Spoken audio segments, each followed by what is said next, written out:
नमस्कार मेरे प्रिय साथियों, मैं विपिन कुमार सिंह आप सभी का आपका अपना यूट्यूब चैनल बीटीपी एजुकेशन 94 में स्वागत करता हूं। मेरे प्रिय साथियों, आज हम लोग एक महत्वपूर्ण टॉपिक पर बात करने वाले हैं। आज हम लोग हिंदी पढ़ेंगे और हिंदी में क्या पढ़ेंगे, प्रेमचंद्र का कवि परिचय। प्रेमचंद्र का हम लोग परिचय जानने वाले हैं, वो भी सामान्य परिचय। विस्तार से हम लोग अगले वीडियो में जानेंगे। आज हम लोग इनका सामान्य परिचय देखते हैं। प्रेमचंद जी का जो जन्म हुआ था 31 जुलाई 1880 ईस्वी में हुआ था। प्रेमचंद जी का जो निधन हुआ था 8 अक्टूबर 1936 ईस्वी में। इनके देखिए 80 में इनका जन्म हुआ था, 1936 में इनका निधन। कुल मिलाकर इनकी जो अवस्था हुई 56 वर्ष की उम्र में इनका निधन हो गया था। ये आप ध्यान रखेंगे। ये भी पूछता है कि प्रेमचंद जी का जन्म कितने वर्षों की अवस्था में हुआ था, 56 वर्षों की अवस्था में। इनका जन्म स्थान कहाँ है देख लीजिए, ग्राम लम्ही है, वाराणसी उत्तर प्रदेश है। ठीक है। प्रेमचंद का मूल नाम क्या था, धनपत राय था, धनपत राय। और किसी किताब में मिलेगा धनपत राय श्रीवास्तव। प्रेमचंद का आरंभिक लेखन नाम क्या था, नवाब राय। शुरुआती दौर में यह क्या करते थे, नवाब राय के नाम से पत्र लेखन क्या करते थे।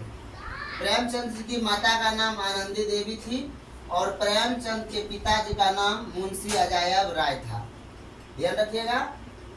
प्रेमचंद जी की शिक्षा की अगर हम बात करें तो इंटर 1910 में इन्होंने किए थे और बीए की बात करें तो 1919 ईस्वी में बीए किया था। प्रेमचंद द्वारा संपादन मर्यादा, माधुरी, जागरण, हंस, ये 4 पत्रिकाओं में इनका संपादन हुआ था। यह ध्यान रखिएगा, परीक्षा में बहुत बार पूछा जाता है। मर्यादा, माधुरी, जागरण, हंस। अब देखिए जो परीक्षा में अक्सर इनका कहानियां तो यह 300 लिखे हैं, लेकिन अधिकतर जो है परीक्षाओं में उपन्यास पूछा जाता है, तो उपन्यास को ध्यान में रखेंगे। उपन्यास में सेवा सदन है जिसका प्रकाशन वर्ष है 1918 ईस्वी। प्रेमाश्रम है 1922 ईस्वी का प्रकाशन वर्ष है। रंगभूमि 1925 ईस्वी का प्रकाशन वर्ष है। निर्मला भी है 1925 ईस्वी में। कायाकल्प 1927 ईस्वी इसका प्रकाशन वर्ष। गबन जो है 1928 ईस्वी इनका प्रकाशन वर्ष है।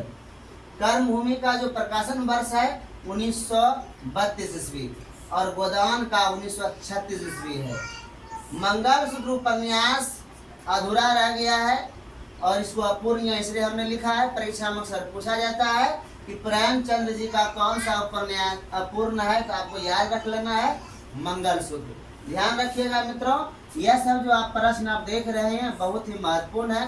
यदि आप किसी भी प्रतियोगिता परीक्षा की तैयारी कर रहे हैं तो उसमें अक्सर पूछा जाता है। यदि आप हिंदी से बीए कर रहे हैं, एमए कर रहे हैं, तो वहाँ भी इसका प्रयोग होता है। आगे देखिए, मानसरोवर कितने खंडों में बटा हुआ है, 8 खंडों में बटा हुआ है।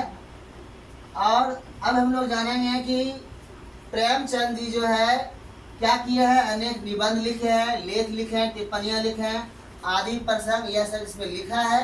वह 3 खंडों में क्या है प्रकाशित हुआ है। अनेक अनुवाद भी किए हैं। पेशा इनका था अध्यापक थे, लेखक थे और पत्रकार थे। प्रेमचंद जी ने कुल 300 कहानियां लिखे हैं। यह आप ध्यान रखिएगा। आज हम लोग सीखे प्रेमचंद जी का संक्षिप्त परिचय।